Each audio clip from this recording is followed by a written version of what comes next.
بسم اللہ الرحمن الرحیم وَإِلَّمْ يُتْرَكِ الْأَوَّلُ مطلب یہ ہے کہ اگر معنی اول متروک نہ ہو بلکہ معنی اول میں بھی استعمال ہو اور معنی ثانی میں بھی وہ لفظ استعمال ہو تو اگر معنی اول منقول عنہ میں استعمال ہوگا تو وہ حقیقت، اور اگر معنی ثانی منقول الیہ میں وہ لفظ استعمال ہوگا تو مجاز ہوگا۔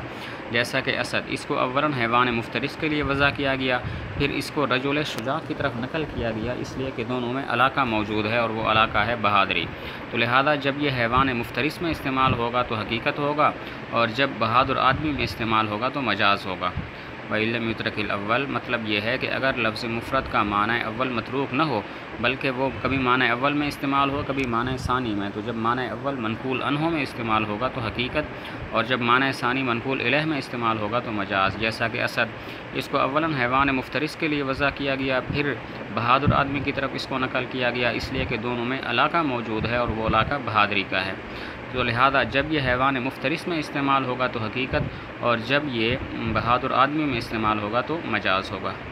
ترجمہ دیکھیں، وَإِلَّمْ اور اگر نہ چھوڑا گیا ہو معنی اول کو بلکہ استعمال ہو اس میں بھی تو اس کا نام رکھا جاتا ہے حقیقت اگر استعمال ہو اول میں اور وہ منقول عنہ ہے، اور مجاز اگر استعمال ہو معنی ثانی میں اور وہ منقول الیہ ہے، جیسا کہ اسد، اس لیے کہ اس کو اولاً وضع کیا گیا حیوان مفترس کے لیے، پھر نقل کیا گیا بہادر آدمی کی طرف، لعلاقۃ بینہما ان دونوں کے درمیان علاقے کی وجہ سے، اور وہ بہادری ہے، بس اس کا استعمال معنی اول میں حقیقت کے طریق سے ہوگا اور معنی ثانی میں مجاز کے طریق سے۔ اما الحقیقہ، حقیقت اور مجاز کی وجہ تسمیہ بیان کرتے ہیں۔ حقیقت کی دو وجہ تسمیہ بیان کی۔ نمبر 1، یہ ماخوذ ہے حق فلان الامر سے کہ فلاں نے امر کو ثابت کیا۔ حقیقت کو حقیقت اس لیے کہتے ہیں کہ جب لفظ معنی اپنے موضوع اصلی میں استعمال ہوتا ہے تو گویا اپنے مقام میں ثابت ہوتا ہے۔ نمبر 2، یہ ماخوذ ہے حققتہ سے، جب آپ کو کسی چیز کا یقین ہو تو آپ کہتے ہیں حققتہ۔ حقیقت کو حقیقت اس لیے کہتے ہیں کہ جب لفظ موضوع اصلی میں استعمال ہو تو وہ معلوم الدلالت ہوتا ہے، یعنی کہ یقینی ہوتا ہے۔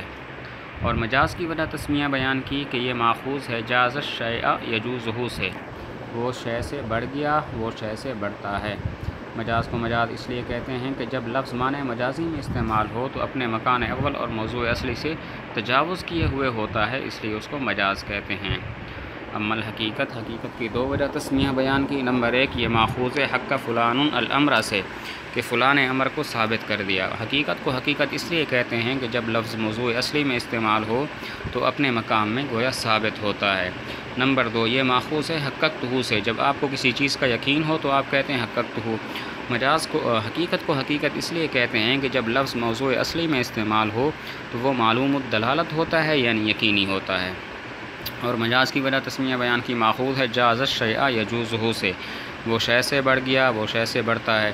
اور مجاز کو مجاز اس لیے کہتے ہیں کہ جب لفظ معنی مجازی میں استعمال ہو تو اپنے مکان اول اور موضوع اصلی سے تجاوز کیے ہوئے ہوتا ہے۔ ترجمہ دیکھیں، اما الحقیقت، و بہرحال حقیقت بس اس لیے کہ وہ ماخوذ ہے حق فلان الامر سے، یعنی اس نے فلاں نے امر کو ثابت کر دیا، یا ماخوذ ہے حققتہ سے جب آپ اس سے یقین پر ہوں۔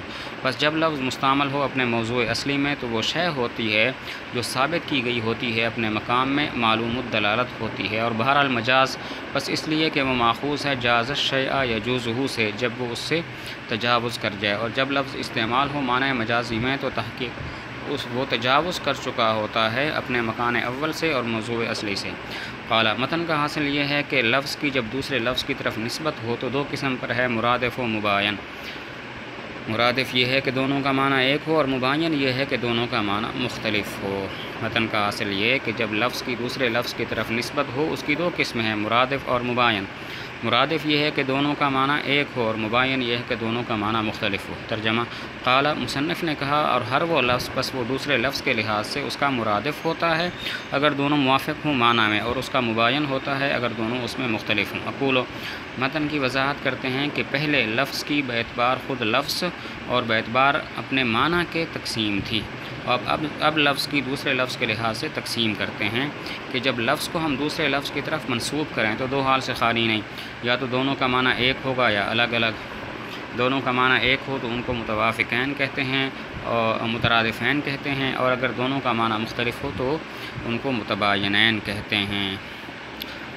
متن کی وضاحت کرتے ہیں کہ پہلے لفظ کی تقسیم باعتبار لفظ اور باعتبار معنی کی تھی، اب لفظ کی دوسرے لفظ کے لحاظ سے تقسیم کرتے ہیں کہ جب لفظ کو دوسرے لفظ کی طرف ہم منسوب کرتے ہیں تو وہ دو حال سے خالی نہیں، یا تو دونوں کا معنی ایک ہوگا یا الگ الگ۔ دونوں کا معنی ایک ہو تو وہ دونوں لفظ مترادفین کہلاتے ہیں، دونوں کا معنی الگ الگ ہو تو وہ دونوں لفظ متباینین کہلاتے ہیں۔ مترادفین کی مثال جیسا کہ لیس اور اسد، دونوں کا معنی شیر ہے، اور متباینین کی مثال جیسا کہ انسان اور فرس۔ درمیان میں وجہ تسمیہ بیان کی۔ مترادفین کی وجہ تسمیہ یہ ہے کہ یہ ماخوذ ہے ترادف سے، جس کا معنی ہوتا ہے سواری پر ایک کا دوسرے کے پیچھے بیٹھنا۔ تو جب معنی ایک ہوتا ہے تو گویا معنی سواری ہے اور دونوں لفظ اس پر سوار ہیں، اس لیے ان کو مترادفین کہتے ہیں۔ اور متباینین کی وجہ تسمیہ یہ ہے کہ یہ ماخوذ ہے تباین سے بمعنی جدا ہونا۔ جب معنی الگ الگ ہو تو گویا سواری ایک نہیں ہوتی، تو اسی وجہ سے دونوں لفظ ایک دوسرے سے جدا ہو جاتے ہیں، اس لیے ان کو متباینین کہتے ہیں۔ مترادفین کی وجہ تسمیہ یہ ہے کہ یہ ماخوذ ہے ترادف سے۔ ترادف کا معنی ہے سواری پر ایک کا دوسرے کے پیچھے بیٹھنا۔ جب معنی ایک ہوتا ہے تو گویا معنی ایک سواری ہوتا ہے اور لفظ اس پر سوار ہوتے ہیں، اس لیے ان کو مترادفین کہتے ہیں۔ متباینین کی وجہ تسمیہ یہ ہے کہ یہ ماخوذ ہے تباین سے بمعنی جدا ہونا۔ جب معنی مختلف ہو تو گویا سواری ایک نہیں، لہذا دونوں لفظ ایک دوسرے سے جدا ہو گئے، تو اس لیے ان کو متباینین کہتے ہیں۔ ترجمہ کرتے ہیں۔